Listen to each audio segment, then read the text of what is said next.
Okay, so this is the second audio of the team planning process, and we're going to be working on the three visions. And we're going to start with the first vision, which is the desired state. The desired state. What is the desired state? The desired state is the fairy tale, the fiction creation that doesn't exist yet. The word desire means of the king. It means it originates from a place of love, desire.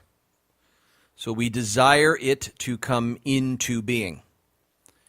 So the question is, what do we want to create? Not what do I want to create, but what do we want to create? And this distinguishes a very clear difference. When a vision conversation starts to go into, what do I want? There's a little corruption there. You know, it's like saying, look, it's mine, and I want it, and I got to do this if it's right for me. We begin to think in terms of conditions, and we say, well, you know, I'll contribute if I get this. We start to think in terms of needs, not wants. And vision is not about need. This thing doesn't need to happen. It doesn't need anything. It doesn't suit any needs. It is wanted for the sake of wanting it. It is wanted because we love the idea and we choose to create it because we love it. So just get the orientation here that the conversation is not about what's in it for me. It's not about, well, this is what I want or this is what I'm going to take. No, this is a giving conversation. This is a contribution conversation about discussing the elements, the conceptual elements, much like an artist would start with a canvas. So you're proposing a set of subject matter, content that you're seeking to create. Now, when we ask ourselves the question, what do we want to create? It's not a question of mission. This is not the mission of the organization. In fact, it would be best that you get your mission squared away before you work on this audio or work on this part. The mission is the mission, the reason for being, the reason for existing. It is the daily mindfulness. So a mission is the reason why we are here, the reason why we're together. It is a guiding idea, but it is not a vivid description. It is not a desire. It is a mission. It's a reason for being. So a mission is why we do our work, what we are here for. You see, the desired state is a future creation that hasn't come into existence yet. It's something we're longing for, we're looking for ahead in time. It's an orientation towards a future state. It's an ongoing conversation with what we want to be, where we want to be, so that we can compare where we are and learn to where we want to be. So the mission is different. The mission is something that is working in conjunction with the vision. It is part of a shared vision, you might call it, in addition to the values. The values are 3 to 5 core values, which means they originate from core. They're fundamental. They're from the bedrock of the people, the constituents that want to follow or be guided by these values, and they would be defined authentically. So if honesty is a value, then we define that together. If integrity is a value, we define that together. If service is one, we define that together. So the process of discerning what's acceptable and unacceptable is getting to our core values. Values I look as steering mechanisms. You stay in the lanes of these values. Your values edit your ambition. See, ambition and values kind of balance out because you wouldn't want to foul out of the lanes of these values. And then you have this ambition, so you have a terminal point, you have a place to go as a reference, and then these values are in a way kind of how you're going to get there. They're not the exact actions that you're going to take, but this is kind of the balm, the canvas, the wraparound, the carriage from which or within which these actions will be directed. So all your decisions, all your actions, there's a story that your organization is telling as it's becoming what it is, and these values tone the story. They tone the culture. They tone all of the actions and decisions. Remember, they're part of the guiding ideas, the mission, the values, the vivid description, and then the goals are all part of what we would call a business vision or shared vision. So don't confuse vision with this. What the vision is that we're talking about is one part of it called a vivid description of the future state. So this is a narrative of what it would look like if we were already there. And questions surface such as, what would it look like? What would its geographical location look like? How would the customer see us? How would meetings be run? How would the competition see us? How would we handle good and how would we handle bad times? What would it feel like to walk into the office? What's the recognition that we get for our work? What new products or services are we offering? What new customer or segments or industries are we navigating into? What innovations are we bringing forth? What opportunities are coming online for us? What acquisitions are presenting themselves to us? What strengths are fortifying us that we are reinforcing? What dangers in the future are we eliminating? So as you're hearing me, I am theorizing a prototype of that vision. So these questions are provoking you to visit an image, to access that image, that picture of the future that we seek to create. How the competition would see us, how the customer would see us, what we're offering our customer, what our process involves, all those goodies that are possible contents in the subject matter of your vivid description. Vivid means you could see it. You could see it clearly. Remember, visio, to see, a vivid description of the future state. So have a dialogue, which means dia, logos, two in the word or meaning through the word, where each of you voices what's personal, what matters to you in terms of this content, and then as another hears it, as you retrieve it, offer some listening. Maybe track with that person and say, so what you're saying is, and so if I understand it, and if you hear the words more or less or higher or lower, if you hear those ambiguities, ask questions. Get more information, get clarity. So if you hear your friend say X or Y, you might inquire more and say, well, does it mean this, or does it suggest this, or if we had it, what would it mean? One of the mistakes I often find here is that we think we're talking about what we want to create, but we're really talking about the means by which we want to create it. So you want to ask the question, when you start to discuss content, you want to ask the question, what outcome would that serve? Or add so that. So the person says, well, the customer would see us as the number one choice. We would be top of mind. When they would think of us and needing us, they would call us first. Or the competition would see us as really having a very organized business that is highly attentive and tuned to the customer. Okay, if we had that, what would be possible? Or so that what? And if you can answer that, that means that you haven't really arrived at the full terminal point. You haven't really arrived at the end of the road. And it's important that you officiate that so that you're separating the means from the end. Because the means doesn't measure the same and it doesn't motivate the same as the end. Oftentimes the means are just simple steps. But when you really get to the end, you may find as you keep inquiring like this, like, well, why does that matter? And why does that matter? And why does that matter? You kind of come back to 5 or 10 themes. You keep coming back to 5 or 10 coherent ideas that all seem to be sort of recurring on every one of those questions. So that what? So that what? So that what? And finally, what you unlayer is the most important thing. And the most important thing is a choice that you can make. The most important thing is, okay, what are we really doing here? You might even ask the reason why 5 times. Well, what we're doing here, what we're doing in the future is we're going to be bringing this new product online. Yeah, if we do that, then what becomes possible?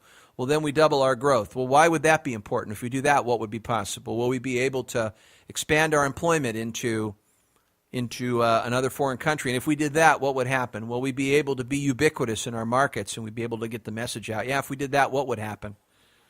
Well, the world would change because they'd buy more green energy services like ours. So what do we want to create? More green energy impact. So it's you being a little more fanatical, being a little more ruthless about getting to the real bedrock, getting to the real catalytic ideas that catalyze energy. It's like tapping into a reservoir of energy, and you just don't stop at the surface. You just keep digging for gold until you hit the diamonds and the platinum, and you'll know it. The room will know it. There'll be a kind of a knowing, a collective knowing that you will know when you start to arrive at repeating content. It just starts to kind of repeat again and again. This is what we're really doing here. This is what we're really creating here. This is where we're really going. This is the most important.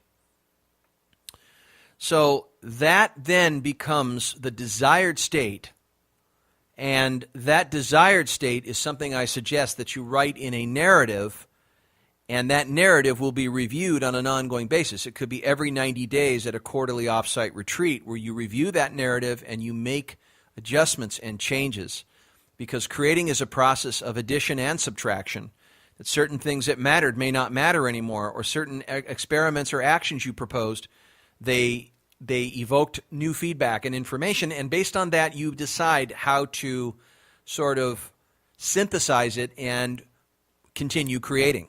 The neat thing about creating is that when you acknowledge what you created after a period of time, you're able to use that as a platform for momentum to see what further you're going to create. It's very different than problem solving, because once the problem's eliminated, the original actions to solve the problem actually create a reinvitation of the problem, and then we're swinging back and forth like a pendulum. It's oscillating rather than advancing in terms of a structure. So we want to get this right from the get-go, that we're an outcome-focused organization, and that our conversations, our interactions, that the behavior we coordinate are ultimately based on an outcome that we choose to create and a current reality that we now know that we are in. The second vision is the vision of what's now, the actual state. It is not a vision of the future, it's a vision of the current reality. And it might be easier if you do some goals legwork on your future state before you get to the current state. Because sometimes the vision can be so abstract, unless we concretize something about it and ask ourselves, well, how would we know it's successful or not? It's hard to pinpoint concretely where we actually are. You got to have a basis of comparison between the current state and the desired state. So it may behoove you to convert the vision into 3 or 5 goals, which are more concrete metrics by which you would keep score, and then take a measurement now on where we are in the stage of developing or creating that. So, for example, if I say, I envision us having a unique process where customers are differentiating what we do in the market, and they see us as so essential. That's a picture, right? That's really exciting. That's motivating. It resonates with me when I say it. But then how do I measure it? So I might ask, well, the number of repurchases that the customer would have. And we would see people repurchasing, let's say, on an average of 12 times a year, let's say. And you look at the current state and you say, well, they're repurchasing 5 times a year. Well, that's structural tension. If they're repurchasing 5 times a year, and we want to have them repurchasing 10 times a year, there are new additions, resources, learning, adjustments, adaptations. There's capacity building that has to happen to cross the bridge from 5 to 10. So some groups like to just stay with the vision. That's fine. If you want to convert it into some concrete goals, that's cool. It may help you articulate more clearly as a group what current reality is. So I recommend that you keep the vision abstract. Don't change the authenticity of the vision, trying to concretize it too much, but because you don't want to compromise the meaning of it and the horsepower of it, because it can be entrancing. However, having some goals could help. And when you define current reality, there are 2 warnings I'm going to give you. Is someone in the room should be sergeant at arms to call people out when we are minimizing current reality, meaning we're not really bringing out the whole picture. We're in denial or minimizing the actual facts of what's going on. And so it's important that we state the relevant and relative picture of current reality to the vision. So we might review our current customer, we might review our current mission, we might review our current processes, we might review our finances, we might review our current growth plan, we might review our current human resources, we might review our organizational chart, we might consult our business plan, we might look at our marketing mix, we might look externally at the strengths and weaknesses of the marketplace itself, we might look at our current opportunities, we might look at our current internal obstacles, we might look at our current patterns in terms of how people behave in the organization towards one another, we might examine our current culture, we might examine how our current meetings are being run, we might examine how our conversion or selling process is functioning. We might take a closer look at our distribution system or our inventory levels. Or we might run some ratios or metrics and look at the analysis of what's going on. The point is that you always should have good data, and that the more concrete the data is, the better you'll be able to determine, one, the reasons why the current state is the way it is, and two, see where to change and what to change. This requires that you're objective about what's actually going on. And telling it like it is requires a commitment to honesty, accuracy. And remember, like I said in audio 1, you're going to see situations, but it's important that you draw interconnections between seeing how the interdependence is working. You may see some complexity or see things that are currently not working, but it's important that you ask the reasons why.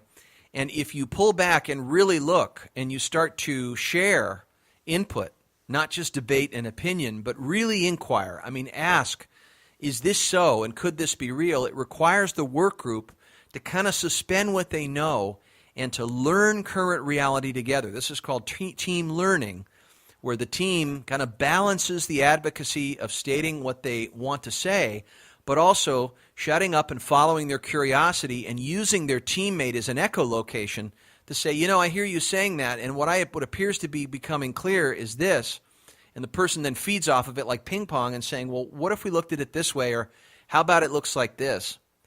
So there's a process you see in large corporations called continuous process improvement, and that's not this. That's just simply reviewing a broken process or looking at how we can optimize it. That's one thing, but that's not doing current reality vision.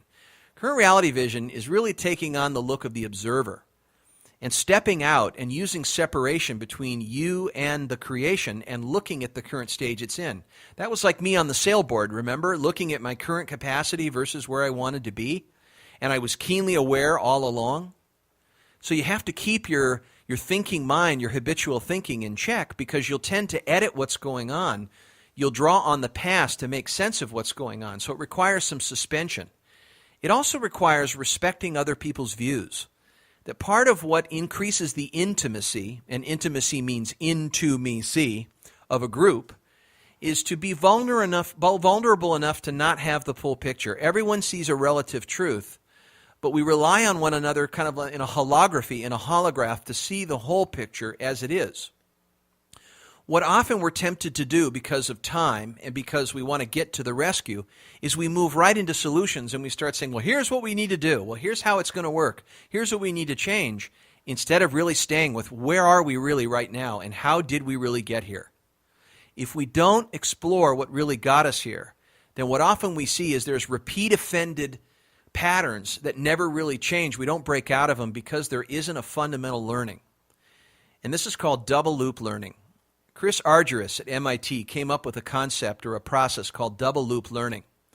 And he said when teams or work groups look at current reality, it requires them to look at the consequences or the results, look at the current state, and then look at the behavior that's coordinating that current state, and that could be systemic, and then look at the underlying strategy that is at play to give rise to that behavior. And then usually what's at play is there are underlying assumptions, positive, negative. The point is everyone has at some level a concept or an assumption or a generalization from which a strategy rises to give rise to a behavior that gives rise to a consequence. So we have assumptions about markets. We have assumptions about the way business should be done. We have assumptions about bosses.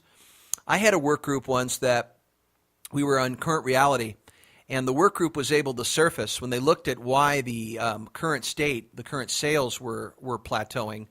We identified down beneath. We went to the action, and the behavior was they were all fighting to be independent salespeople.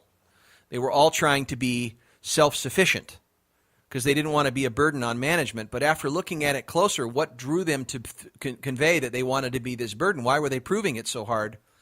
Underneath that was their strategy. But what the fundamental model was, their mental model or their governing paradigm was that management really doesn't help. They don't care about us. They have bigger business to attend to.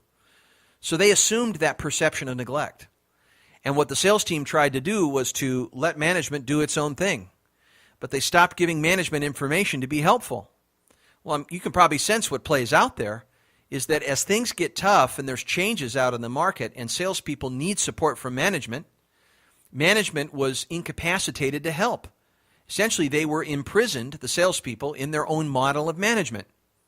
And after we looked at it, well, when they believe management doesn't help them, the strategy is to not ask for help. The behavior is to try to figure things out on their own.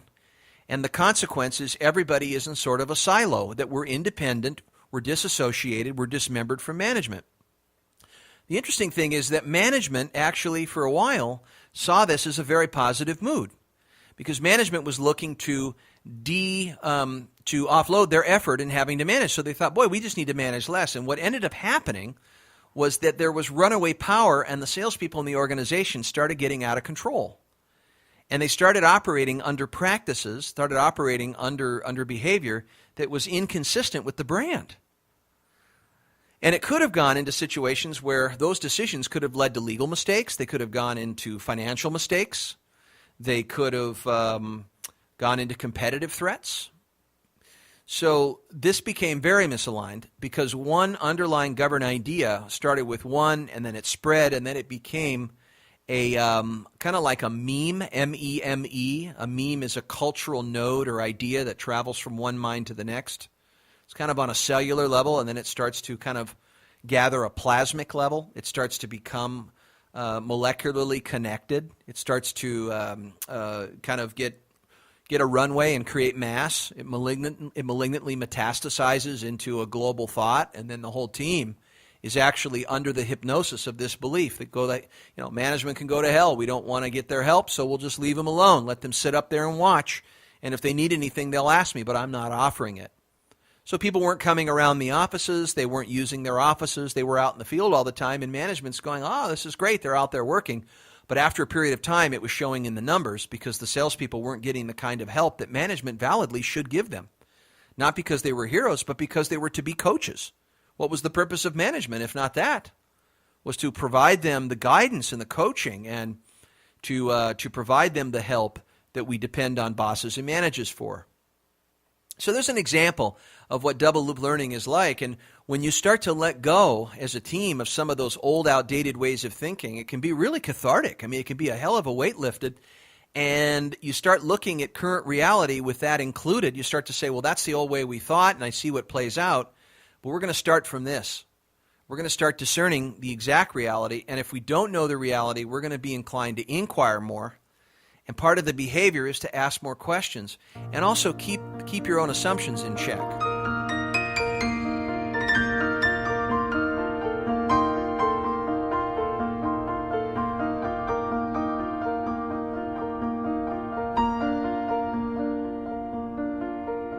This is about being mindful. And part of being in the creative process is not only having the co-concentration of what you're trying to create and bring into being, which is kind of that narrow focus, but also that broad focus that you kind of can see that you're seeing something in a certain way that's twisting the truth. There's just an assumption of intentions that's at play, and then we operate from that assumption of intentions and we start to actually reinforce the way the other that we believe is this way is. This is what happens when we label and categorize things in organizations. We see this commonly with operations and sales, that sales believes that operations is out of speed, they're not clear, they're a bunch of slugs, they can't get with sales, so sales starts to move distantly away, and they don't pay any attention to them. Operations actually gets angry, they retaliate, there's adversarial offendedness, retaliation, which then tells the salespeople that they were right.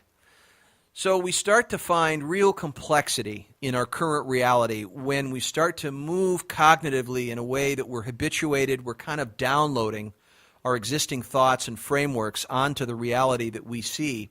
And we see shadows, and then we are shadow boxing within these hungry ghosts, which are just simply thoughts. And all we're really looking at is projecting ourselves onto others. It's called objectification. So we need to be able to put our own seeing in check and to redirect ourselves to the current reality. The other mistake we make is that we exaggerate what's really going on. I've seen teams do this where they actually are reactive more than they should be. They're very much exaggerating the problem or the current reality. They're exaggerating what it is more. And again, that's something for you to keep in check and be a watchdog on. So that's important. You also want to ask yourself if we have the actual reality relative to the desired state, because there are some data points that truly just aren't relevant to the desired state. So you take a goal, or you take a 1-year goal, 3-year goal, you take a 3-year, let's say, piece of that vision, and you look at the current reality just relative to that, and then you include the components that are just relevant to that so that you can see what to change and where to change. Remember that the more accurate you are about current reality, the more structural tension and force you have to work with, like an archer and his bow. So the idea is to keep your editorial in check and to look at reality with fresh eyes. And to look at reality not only structurally in pictures and patterns and shapes, but also look at the situations that are going on. And really stay in this current reality conversation long enough to where structural tension is ready to really, you can almost feel it. There's a certain frequency and pattern of order when we feel that we have completed a current reality conversation. We know where we are. I remember personally, when I wanted to be financially independent in 10 years, one of the current realities that I had to face is I knew nothing about money currently, and my parents had never taught me anything about money. Those two facts, which are confirmably true, they positioned me to seek financial help, and they got me to read more about the financial literacy, the acumen, so that I could move current reality in the direction of being financially independent by making intelligent decisions. Had I lied to myself about my situation or tried to frame it as if I was different than I was because I was embarrassed, I would have never made the critical changes that I had made on behalf of what I wanted to create. So current reality is an acquired taste. You know, it can be very, very freeing to suddenly commit to talking about the truth in a room full of people that set aside how they look, that set aside the consequences, that set aside all the assumptions that we hold to telling the truth, and just commit to the truth for its own sake, because we know structural tension is the underlying structure that if it's set right, the path of least resistance will lend itself in a favorable direction with us rather than against us. When I say against us, it means that we're not seeing reality clearly. You see, when we look at the lens versus the reality, when we look through the concepts that we have, which at best are just beliefs or ideas or fears, then what we're doing is we are tethered to the concept. And what we'll do is more likely as we move toward the vision or goal, we'll get caught in the undertow of reinforcing the concept. One of the concepts that I've dealt with on a personal level with coaching clients is the area of worthiness, that they choose to create something, but they don't think they're worth what they want to create. And then they marry their identity to their creation, so they start setting up a system where they have to take the hard way to get it, not the easy way. So they start actually adding inadvertently other steps to earn their creations, because they don't think that things that come easy are acceptable, because they compare it to who they are, and who but a person like me who doesn't think they're worthy of what they want would deserve an easy thing. And yet a lot of their creations could come very easy to them had they looked at their actual talents or taken stock of their actual skills. Some of the things that you're going to create, you're not talented enough to create. But knowing what your current resourcefulness is, your current capacity is, your current incapacity is, knowing more factual journalism of where you actually are, good reporting, just the facts, ma'am, so to speak, as Sergeant Friday would say in Dragnet. You are stating a factual documentary show next to a desired state, which is the fiction show, the story. There's two narratives here. There's a narrative from the past, and there's a narrative going towards the future. There's almost a communion between these two narratives. And remember that we want to hold the tension between the current state and the desired state. So we know in the current state the obstacles, we know the strengths that we want to reinforce, we know we look at those obstacles as ways to get through to the vision. We're not confronted by them, but they're kind of invitations. We're looking at current realities that are direct or circumventing. We're also looking at patterns that are at play. And once we complete on that for an hour, 2 hours, or even a whole day, I've seen groups really go at this and really set the stage on where they are as an organization. They segment it down. They take each goal. They look at a 1-year goal, a 3-year goal, and then they break it down and they look at what's the current reality. Well, why is that happening? Well, why is that happening? Well, why is that happening? Let's go through that blow by blow. Well, this leads to this. I've seen car manufacturing companies, when they blow it on the assembly line, they go back to the drawing board and they bring in other operations and teams in the organization to start getting some visibility and interdependence. And they're able to locate the root cause of where the surface issue is coming from. And once they get that, they can start directing a very good strategic path as to how they're going to change and where they're going to change. It lessens the go-backs, it increases the efficiency, and provides a true distance that they have to go. Rather than react to that distance, or rather than add any emotion, they just leave the emotion there. They're not at issue with it. They leave their identity out of it, and they use reality as a source of learning. I remember learning about a Japanese car manufacturer that when things would go wrong on the assembly line, they'd actually throw a party. And the manager said it's because we have information that we didn't have before to work with. And that information we should celebrate because now we have learning that we didn't have before. Very contrary to our Western thought in business, because we're all about being performers. But what we're talking about is taking on a more learning mindset where the learner has second chances, and it's about a process. Because you probably won't get it right the first time. And leadership has to give the gift of making mistakes to the people to really get better and produce a higher quality output. I think you know that the Japanese automakers for a time were producing just better cars. They didn't have planned obsolescence because the underlying seed of their management philosophy was they took all the risk out of their organization. They said, drive out fear, according to Dr. Edward Deming. And that was because they were learning organizations instead of performance organizations. So the learner mindset is you got plenty of second chances. You probably won't get it right, but the quality of information you're going to get is a successful failure rather than a mediocre success.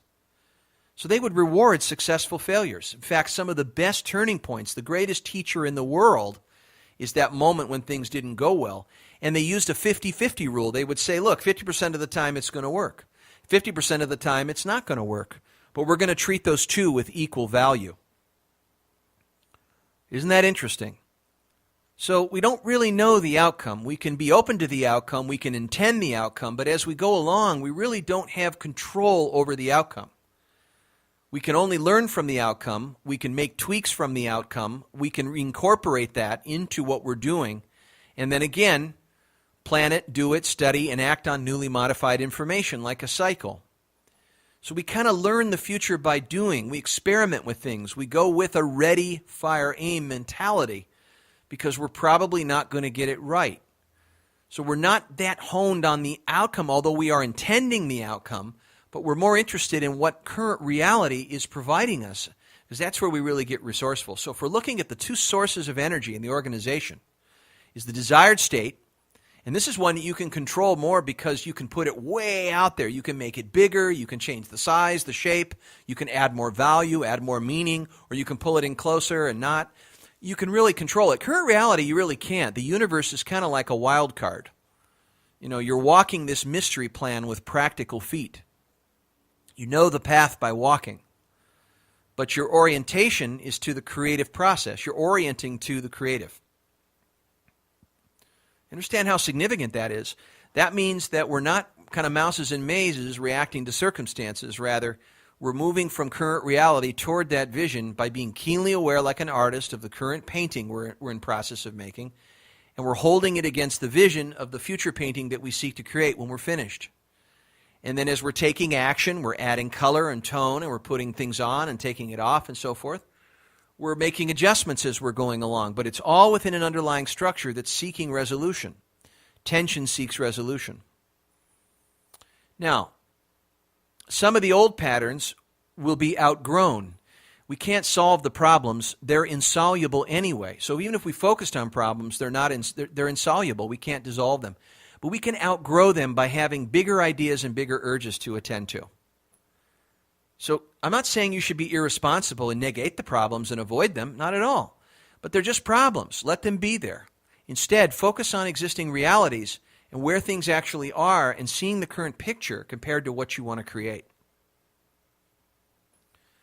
Within this, you will also see the picture of each other's strengths. You'll take a fearless inventory of each other's experience and strengths, and realize that every human being that you have around you has a unique seed, a unique ability, a superior skill that they have a passion for. You know, IQ is not just an intellectual level. There are all kinds of IQ. I mean, you've seen geniuses everywhere, and the word genius means genie in us. It means magic in us. And wherever you see a genius is when a person gets energized by what they're doing. I had an employee in my office that I gave her the videos that we do. We do a YouTube video every week or month, and it's a teaching video, and Marie took it over. She didn't know much about it. After her second try, she knocked on my door the third week, and she said, "Hey, JD, can I get that video again? I really like doing that. I want to do it again." And I knew that was a unique ability because I didn't have to ask her. I wasn't managing her on it. I knew that there were things that she got from that task. She could have done it all day long, and she would have been energized. And so that was, to me, a secret to great work, is how much voluntary energy do we have in our organization. So one of the most powerful current reality processes is to ask yourself, if I did all these activities, what are the 3 activities in the job I do, or what would I do that would make me that would give me energy? Because what you love is where you're gifted. And you receive energy from the things that you're doing. You get internal rewards. You get psychic salary from what you're doing. And that's a great energizer, is to locate that. That doesn't mean every job description is going to be a unique ability that's a coping mechanism around your happiness. No, you're not the only one in the organization. That would be a vampire. That would be a vacuum, right? But how important is it on a sports team? You look at like Kobe Bryant, who has a 3-point shooting unique ability. The team starts to become highly aware in reflecting while in action. Kobe needs to be given the ball at those points. Why? Because they respect and trust his unique ability. And he knows his unique ability to be able to work on it. And so a unique ability is something that you work on for 10,000 hours or 10 years. And when you do, you reach a level of mastery that you are so pleasurably involved when you do it, but you're technically automated. You're unconsciously competent about it. It's become habitual. And what a lot of people do is they do it, and then they think everybody else does it because it comes so natural. It's like a factory-made skill that they've had in them all along, and they just look for the outlet to do it. It's called your domain of self-efficacy. So something you might want to do is make a list of the 10 habits that you always do, and then pass that around to your teammates and ask them, don't put your name on it, and have them put names on the lists and see if they get it right.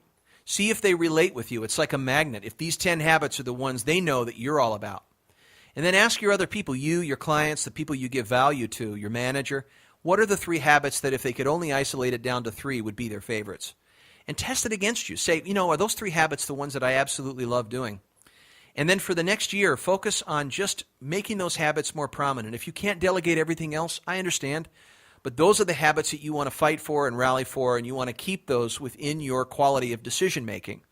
That you want to be evangelizing those habits and looking for plans to strengthen those habits and build out your career objective around those habits and look for opportunities to accept work and deny work around those habits by letting other people know where they should depend on you as teammates. This is called unique teamwork. So a process for identifying a unique ability is a great thing. So you might start by every person writing down what their biggest contribution to the organization will be this year in terms of their strength, what they're going to bring to the table.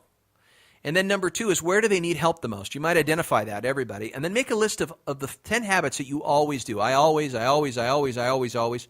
Pass that list around, and everybody who gets a list from everybody You just write down the name of the person you think of when you get that list and see if there's any alignment with that. Because sometimes the inside reality isn't seen by the outside perception. And that can be very telling to a person that internally they really know themselves, but externally they're not known at all. And that's an opportunity for the team to say, whoa, that's a miss. How can we help you harness that energy and that effort? How can we build that into where we're going? Because that's a key ingredient to our recipe. The magic in you. People by people. You are an organization where people are growing. They're becoming their authentic self. They're becoming their most essential self. And organizations that on a personal level have people transforming into the thread in their life, their most essential self, they feel a strong sense of purpose because they take aim within those gifts. And when you start becoming more of yourself and becoming more useful, you are so pleasurably involved in what you're doing. You could probably do it all day long, and then getting paid for it just seems like a bonus. You're having fun. You love doing it. You're educating on other people what that is. You're helping create a plan on how to ask for help in areas where other people have a unique ability in those areas you don't.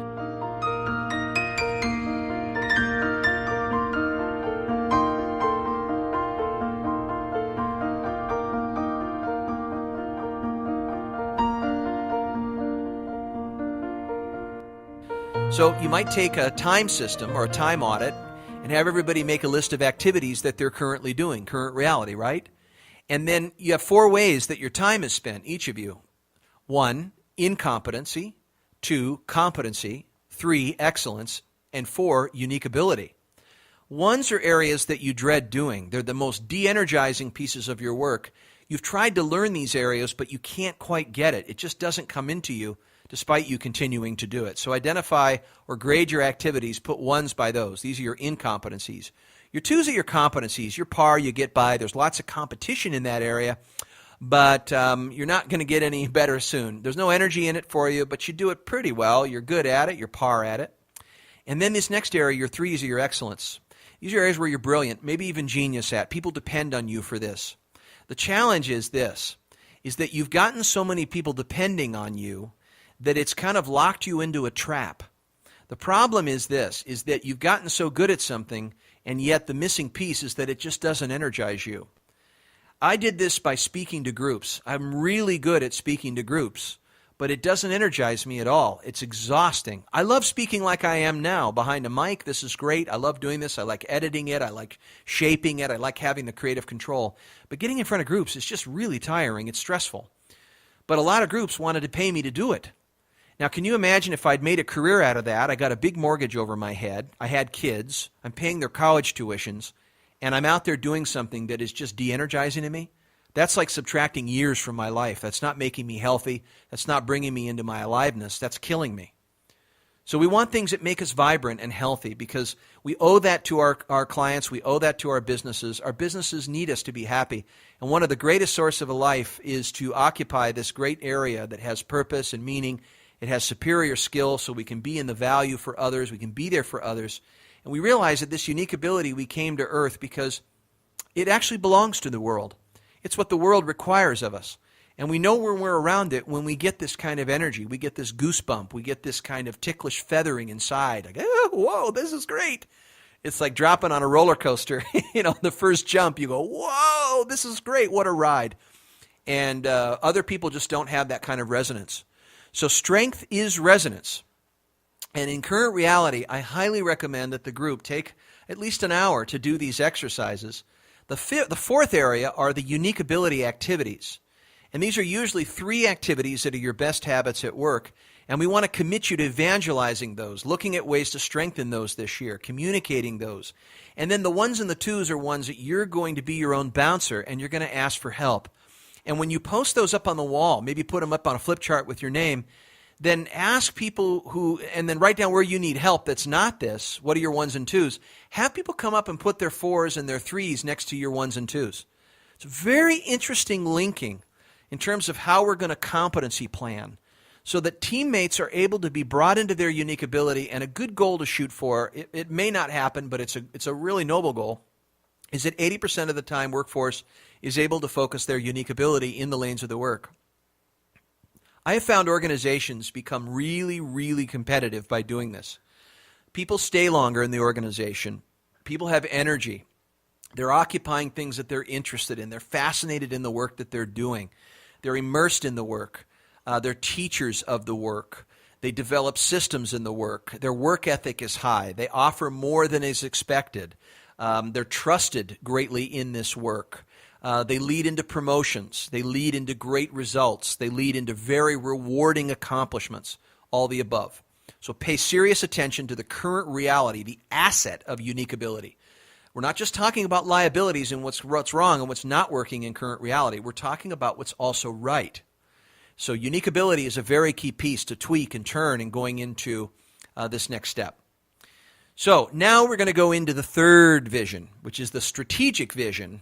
So if we have a good picture of current reality and our unique abilities and our capacities and also our incapacities, we're able to see how we're positioned in contrast to where we're going.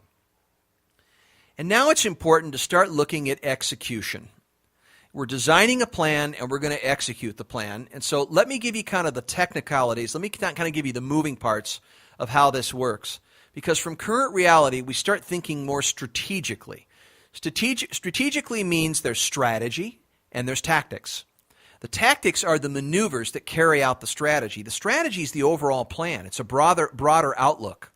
So the strategy has broad proposals and imperatives, while the tactics are specific steps that have deadlines, actions, and roles and assignments. So we want to align both. Now, thinking strategically means if we have a good picture of current reality, we know a starting point, which is great. You've done better than most groups. Most groups don't start with current reality. They start with a desired state, and then they figure out actions to get there, and they miss this great opportunity to look at what's currently going on, what the current state is. They don't support structural tension. You can bypass that. That's structural tension. You do it. Now, what you might do is break the organization down in 4 buckets. And these buckets aren't set in stone. These are 4 suggested buckets because they're generic. They're a balance canvas across the organization in terms of function. The first one is growth. Growth has to do with marketing. Growth has to do with jumping to the new level of revenue, jumping to new growth, new customers, repurchasing, customer retention, growth. Number 2 is customer. You wouldn't be in business unless you had a customer. So you're looking at your customer, your current team. The team is the customer. The customer is not king. Your team is king. That way you don't hold on to poor customers, but what you do is you fire customers that aren't appropriate for your team. Your customers are ideal or they're not ideal. You have a certain type of customer that's fit like a glove, like Cinderella shoe for your type of offerings. And the person who wins, the company that wins, is the one who's more essential to that type of customer. So your customer is always a study. Your customer is evolving in their needs. And when you think of customer, there's a DOS conversation. I'm going to get back to that. The fourth or the third bucket is called money, finance. You have profits. You have gross profits. You have labor, materials. You have cost of goods sold. You have your assets on your balance sheet divided into your sales. You have the operating cash flow. You have to keep debt down. You have to make sure you finance the future. You got to make sure you have the money for your operations. You have to pay money out to the owners or the stakeholders. So you have cash flow, you have profits, you have revenues. That's money. And then you have your internal processes, which is management. So your customer is about sales. Sales is about knowing your customer, understanding their needs, creating value for the customer. So let's go back up to growth. There are 3 ways to grow the business. In growth, you can increase the customer base, you can increase the average transaction per customer, or you can increase the frequency of repurchase. If you boil it down to 3 things that grow the business, it's increasing the customer base over previous years or numbers, it's increasing the average transaction size per customer, or increasing the frequency of repurchase. What I suggest is in these buckets, you identify key performance indicators like this that will be the most important ones. There are impact areas that organize or live in each one of these. Impact areas are the significant few processes or areas that are highly detrimental to creating your vision and goal. Because you have probably 1,000 processes or aspects that compose the entire system. If you look at it on a granular level, it's too much. But a very small number of units hold a very large amount of output. We know that. It's called the law of progressive imbalance. That little hinges are what big doors swing on. So, with that being said, that means that you're going to get leverage off of probably 7 to 12 key impact areas that if you compose all 4 of these buckets, these 7 to 12 will pretty much compose your change effort. These will be the core of your strategy that you'll be executing on in terms of roles that will carry it out, metrics that you'll measure by, and what you'll be talking about in reporting in meetings. So it's very important that you keep it down to 7 to 12 impact areas. Now, so what would be some impact areas in growth? Well, they're very subjective. You might look at what have been the primary drivers in our growth. If we've grown and we look where we were last year to this year, we look back and we look where we are, we may be able to see what were the biggest variables, what were the reasons why. And I recommend that you do this, is that you go back over where we were last year and what were the biggest contributors to growth. Maybe one of those contributors that we had for growth was the number of appointments kept with customers. So you write down as an impact area, kept appointments. And what's the key performance indicator? Well, appointment conversions from initial conversations. That's a key performance indicator. That's going to be tracked. Remember, that's what's measured gets done. And whatever you expect, you will inspect. So when you're measuring something, it's going to motivate or it's going to control what the activity is that needs to get done. What else contributed to your growth? So maybe come up with 3 or 4 that are your primary imperatives in growth. Maybe it was, in terms of new customer, maybe it was referral prompting. Maybe it was asking for favorable introductions. What's the key performance indicator? Number of referrals over last year, or month to date, or week by week. But you're going to be looking at that dashboard. Your business is like your health. You have health indicators that indicate whether it's going well or not. So within the spirit of that, you're beginning to construct what that health check, that health screening looks like.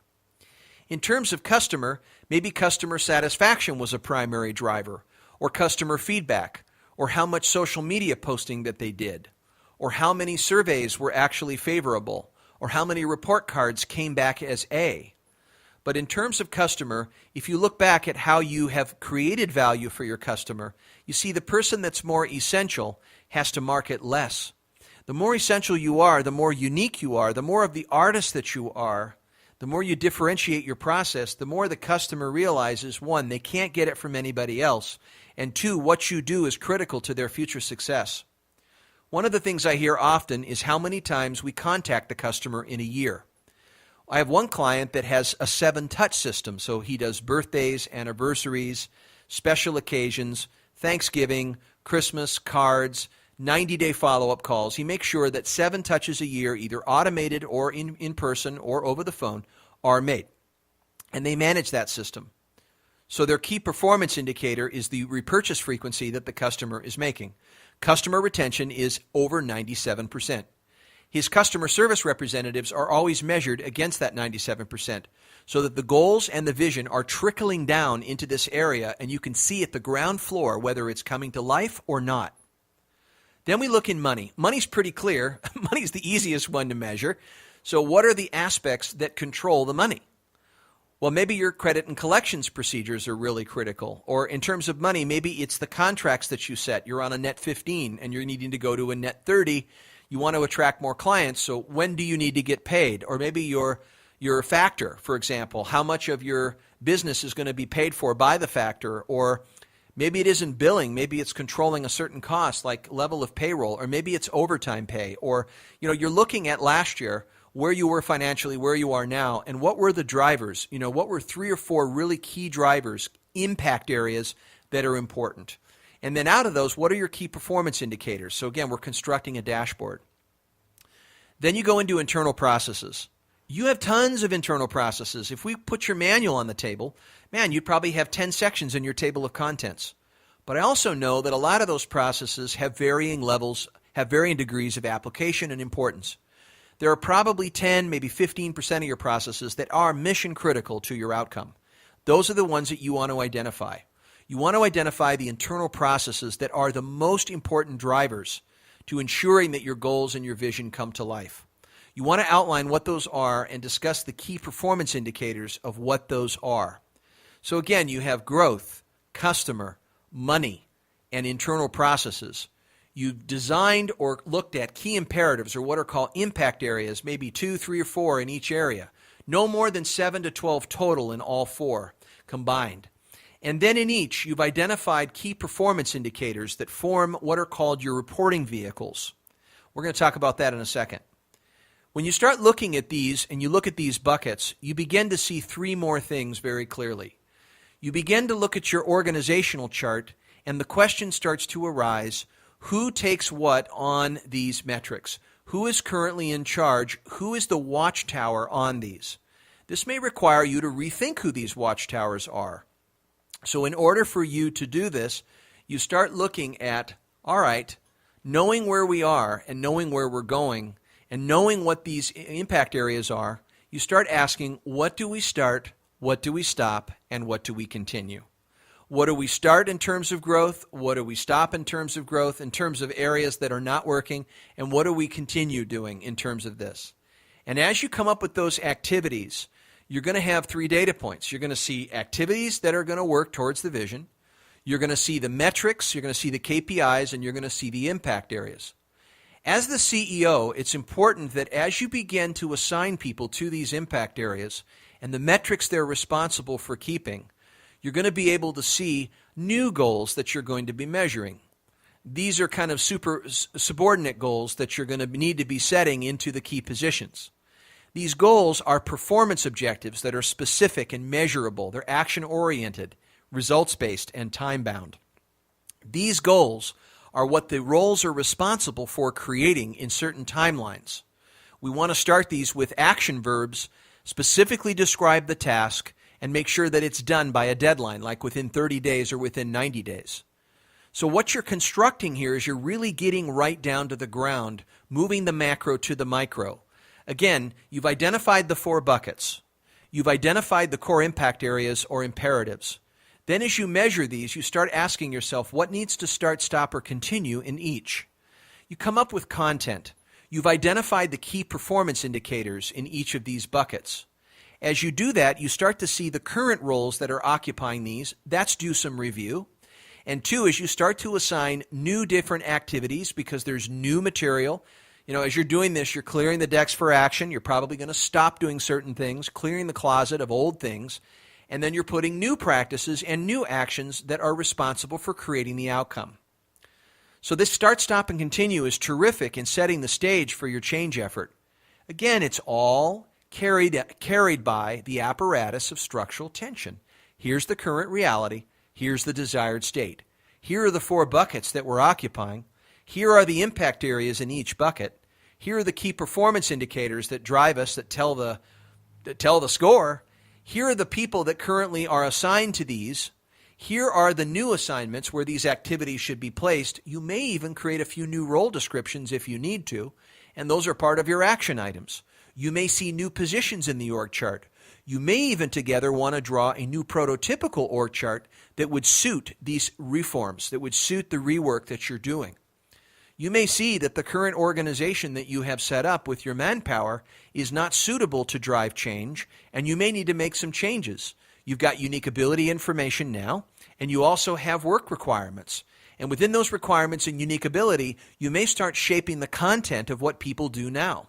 So they start handing off and making trade relationships. I'll do this, you do that. Which then means the reporting vehicle. A reporting vehicle is, now we know what we're going to measure, we know who's responsible for what, but there has to be a time and a place where data can be shared. When we're sharing that data, it provides a rhythm in the organization because whether we meet daily, weekly, monthly, or quarterly, we are responding to that data. The purpose of data is to reflect. So as we're responding to that data, first what we have to decide is, where is that data going to be found? Do we have to go into some sort of system? How do we tally that data up, the person who's responsible for it? Number 2 is, what report is that data going to be replaced on, or where is it going to be placed on? You may see various flash reports that you're going to require in the organization, like a sales report, or an operations report, or a human resources report, or a finance report, or a customer service report. You want to begin to locate what the reporting vehicles are now and look at, does that stand to test? Are those reporting vehicles providing leadership the visibility to be responsive and call the shots and understand little problems before they become big problems? So here we're defining the reporting vehicle. The questions are, first of all, what's the data, which we've constructed? The impact area, the KPI, the role assignment, and so forth. These are performance objectives that trickle down. Each position should have 3 to 5 SMART or performance objectives that trickle down from these goals, from macro to micro, so that the strategy and the tactics are linked. The reporting vehicle is, where does the person get the data? Where does the data get placed? When does it get presented? How will it get presented? And what are we going to do with the data when we retrieve it? Sometimes the entire office will create a global scoreboard, maybe a thematic scoreboard that you can put somewhere so everybody knows the score at various intervals. Having a weekly scoreboard can be very exciting in looking at the 5, 10 key indicators, because we can see indicators that we all individually and collectively can control. And we're able to see the impact and influence of our actions on the numbers. Yes, it can be very confronting, but having your hand on the road while you have your hand driving on your vision is a very exciting space to exist within, because you know exactly what to do. You know where you need to change and what to change, and there's no ambiguity. So again, I'm going to go over those. Here they are. What is the data, or what are the metrics? Who is responsible for reporting those metrics? Where do they find that data? What report is that placed on? When is that report to be given? How is that report to be given? And what will the data be utilized to do? So let's play it out. Let's say that there's a sales meeting. It's a weekly meeting. It's for a half hour. And in there, these are customer-related indicators. And Joe Dokes is responsible for acquiring new business with a particular product. So they're responsible for measuring how many qualified leads came in. They're required for measuring how many appointments were set off those leads and how many appointments turned into new conversions and new clients this week.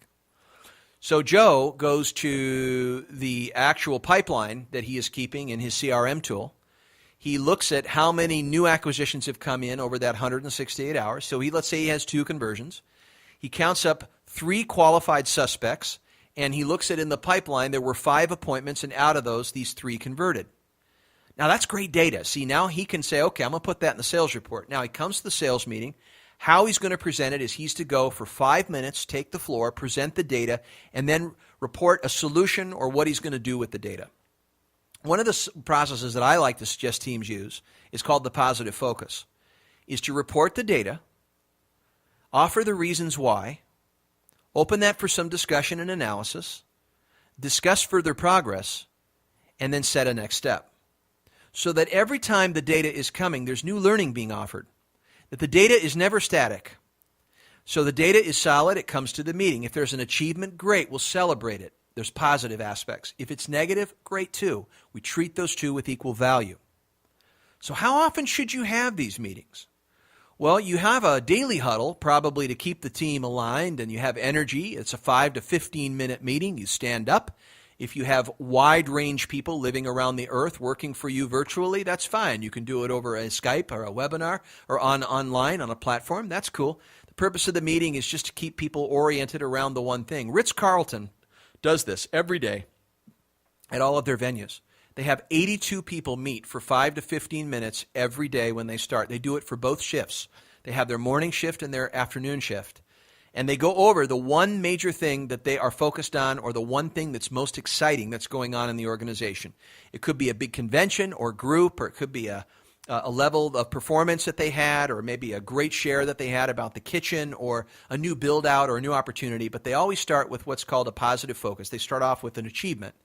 And then they go into their number one. What's the number one thing that we should be focused on as a group? And then they go over the one bottleneck that they should all be collectively focused on eliminating. And then they go into a wrap-up, and then they deploy people to their stations. It's very much like a sports huddle. The other thing that they do is they say their mission together. They actually say it like a flag pledge. They say it together, hand over the heart, no kidding. I went into a Starbucks meeting. They're on the 14th floor of my building. This gentleman oversees 75 stores. And all the managers from these stores, they had consolidated it at about 15 different managers. Beneath him, he was the regional, these were the district managers. And every one of them was passing around coffee. They were actually smelling coffee together. Because together, their daily huddle, or their weekly huddle for that matter, was to stand around and smell the thing that they're all responsible in blood and bone for producing for a client. Isn't that interesting? They're smelling coffee together. I guess that keeps them really local to what they're actually putting out, isn't it? They snort it. They say, bring it in. Oh, they're smelling coffee. Isn't that really something? It's almost cult-like, isn't it? So daily huddles are a great way to focus on one thing, keep the group energized, and keep their head honed in the right direction. Weekly tactical meetings are there for you to construct the numbers. These are data meetings. These are information meetings. Monthly strategic meetings of an hour are to take your weekly tactical meetings and scan them for the 3 most important topics that need to be talked about. They need to stay in the management realm, and the management team is talking about the 3 most important priorities or topics in the strategic meeting, and then there are action items that come out of that, but they're more dialogic, they're more skillful discussion in discerning the reality of these things. How do we get here? Where are we going? And what are we going to change? Again, the data and the rhythm of the organization has a certain flow that positions the vision to come into being. It's a well-oiled machine. And then there's a quarterly offsite. So the quarterly offsites are there to look at the big driving ideas of the organization, reestablish structural tension, count on changes that have happened, look at where we were a quarter ago as compared to where we are, look downrange as to where we're going, calculate quarterly priorities, look at the top 3 objectives in the organization that are the most important. We don't need more meetings, but we do need more useful meetings. The reason why people say not another meeting is because the meetings don't help them. They're not good meetings, but when we have good meetings, they're really helpful. So to participate, it involves a daily huddle, a weekly tactical, a monthly strategic, and a quarterly offsite. I'm going to go over these elements again from the buckets. So you lay out the 4 buckets. You identify the impact areas, 3 to 4 in each. Then you identify the KPI or key performance indicators that correlate with these. Then you look at the role descriptions currently that are occupying these KPIs. You may want to do a rethink or a rework and invent new role descriptions. In the process of this, along with the people who touch those key areas, you may want to identify what do we need to start, stop, or continue. You construct a plan out of that. Out of that will be activities and assignments that will be constructed or linked to roles. In those roles, these people are responsible for being the watchdogs of those indicators. The leader needs that kind of visibility with each of these individuals in the form of operational meetings. Meetings that continue going on and on. The meetings are developmental, they're also informational. As far as a reporting vehicle, we construct that as follows, that the person knows the performance objectives that they're responsible for creating. These are the assigned goals or the deliveries of each position that correlate with the KPI and correlate with the impact area, so it's all tightly aligned. Stunningly orchestrated. Now the individual knows where to get the information, where to place the information, when to present the information, how to present the information, and what will be done with the information when it's presented. The team can also put together a global scoreboard to collectively see how we're all doing. If you want to synthesize the 5 key critical success factors or health indicators, broad brush, you can do that. And maybe assign a theme to it that's sports-like or thematic that means something to the organization for fun. It's not necessary, but it can be fun to do that. You may also want to look at bonuses or incentives or contests around these metrics. Having some kind of contest can be fun, but make sure people believe they can win by having it be something that everybody qualifies for, first, second, and third place, and making sure that victory comes soon enough for someone to feel it, and also if they're not winning, they can start a new contest soon. I've seen contests go on for 6 months. People give up because they don't believe they can get it, and there was only one person that won it, and so the next time they don't participate because they don't think they can win. So it becomes a diminishing system. Contests and incentives and games are really fun. So I'll leave it up to you as to how you'd like to design that. What you've learned in this audio are 3 distinct visions: the desired state, the current state, and the strategic vision. We talked a lot about structural tension. We looked at oscillating structures and how they play out, and also advancing structures. We looked at the importance of structural tension in terms of establishing the discrepancy between honesty of where you are and the desired state, the love that you have for what you want to create. Now it's time to go to the drawing board and actually start constructing your material. It's time to start putting some thought into that desired state and doing your inquiry together. And then coming to terms on phase 2, the current state of where we are. Going into your unique ability exercise, and then getting into your execution and design. Your key buckets, your impact areas, your metrics, what we're going to start, stop, and continue, role assignments, and reporting vehicles. You may find that this series requires more time. I suggest you think about it that way. It's a process. If it requires you to spend one day just on current reality and vision, do that. And maybe a follow-up meeting on the strategic vision on how we're going to get from A to B might be helpful so that you assign the right qualitative attention to the elements. This planning is very powerful because the more you get ready, this is better, the more you'll stay on track, the more people will feel that they are being held accountable to the things that they have chosen to do. No one can really be held accountable. You can hold a grocery bag and you can hold a baby. But this process allows people to choose what they want and then understand the requirements of what it takes to get it. So I challenge you to follow this like a track. Listen to these audios over again. Listen to the principles and habits. What you've got ahead of you is to become the best organization in the world. There's nothing less that your customer would want. Think about it. If you were hiring a doctor and you were having your gallbladder taken out, would you want anything less than the best in the world? No, you wouldn't. And so it requires diligence, and it requires focus, and it requires you to set boundaries and to stay on purpose with your plan. That we're either living a plan or we're winging it and flying by the seat of our pants. And just let me tell you that the person that really wins, the one at the end of the day that really wins with all this, the one that really gets the master benefit, is the person that is paying you, your customer. You're delighting them with high quality output. Is there anything more exciting than that, than being the very best and listening to them and becoming essential to them in ways that they depend on you to create a better life, to move toward their 3-year life dream? You're in the business of creating dreams. That's the ultimate reason why you're here, is to help others create dreams and to realize your full potential by doing it. You're here to make a difference. You were brought to make a difference. You can't not make a difference because you're a natural creator and you're a builder and you're here to generate greatness. I just ask you that when you do this, bring your very, very best. Leave that part of yourself that's lazy behind. We all have it. And put your heart into what we're talking about. Think about long range, what it would be like to later on look back at this time and feel proud. Think about what your 90-year-old self would tell you to do right now during this time in your life. If you were on your last breath, you would tell yourself, give it all. Really do it. You've got so much music in you to play. You better play it all. So I appreciated the opportunity to work on this with you, and I'm excited to hear about all the difference and the impact that you're going to make.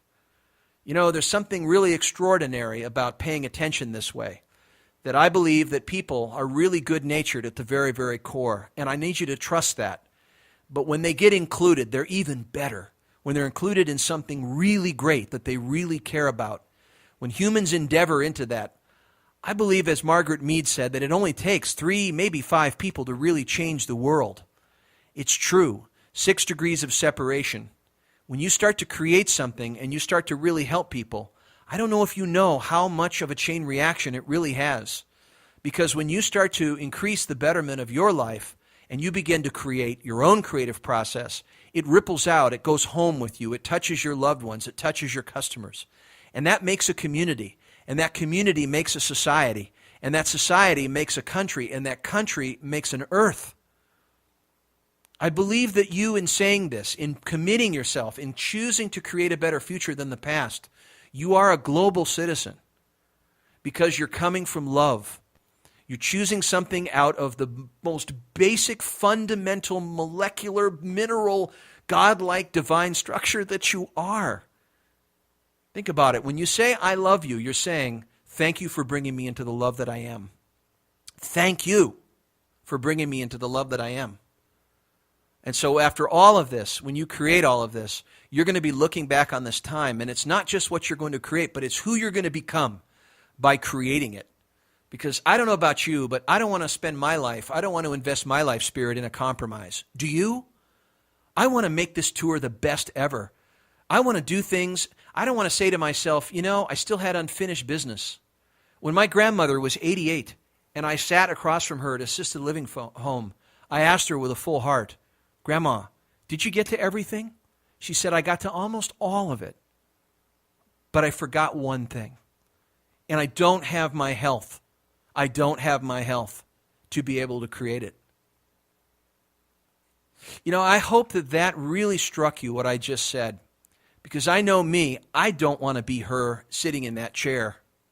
I want to be someone that's saying, I did it all. I played all my music. And I nourished the world. And I brought great things into the world. And I took advantage of the opportunities that I had. And I took aim with my gifts. And I gave the world what it belongs in my life, in my lifetime. So with that parting thought, I send you into this great journey. Thank you very much.